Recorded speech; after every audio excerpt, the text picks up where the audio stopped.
Scoring that prime beach spot can be tough.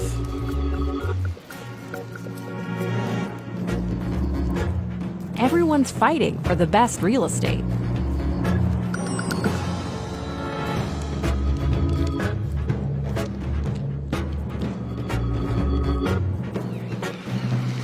These blackback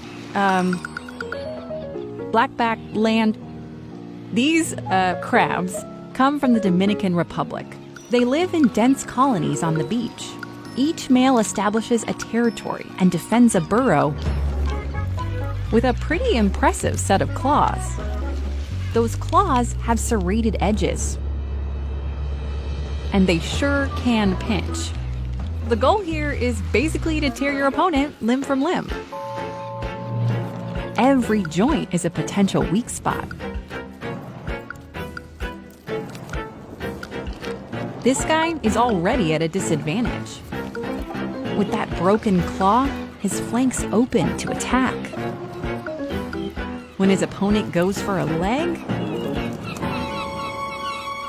youch. But don't worry, it's not as bad as it looks for him. See how the leg comes off cleanly right here? There's a seam where two of the upper leg segments meet. He let it go on purpose.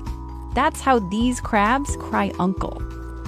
By the end of the fight, he's lost 6 of his 8 legs. Awkward.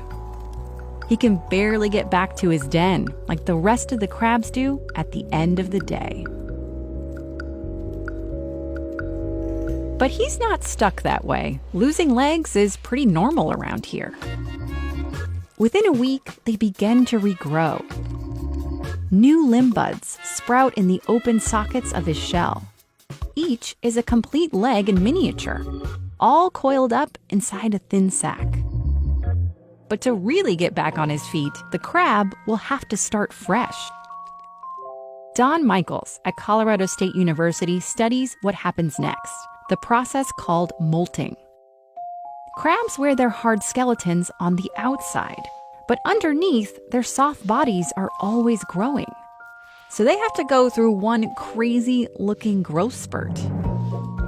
Normally, it happens about once a year, but this is an emergency. For the next 8 weeks in its den, the crab secretes enzymes under its shell that start the separation process, and it begins to build a new shell in a paper-thin layer under the old one. Then, the crab packs up and moves out. He gulps air into his body to create enough internal pressure to pop the top of his old shell. Then, he slides himself out the back and unfurls those new legs. His body is still flexible. In a restaurant, he'd be called soft-shell crab right now. A couple of weeks, and his new shell will harden. Then, he'll be ready for a rematch. As in blackback land crab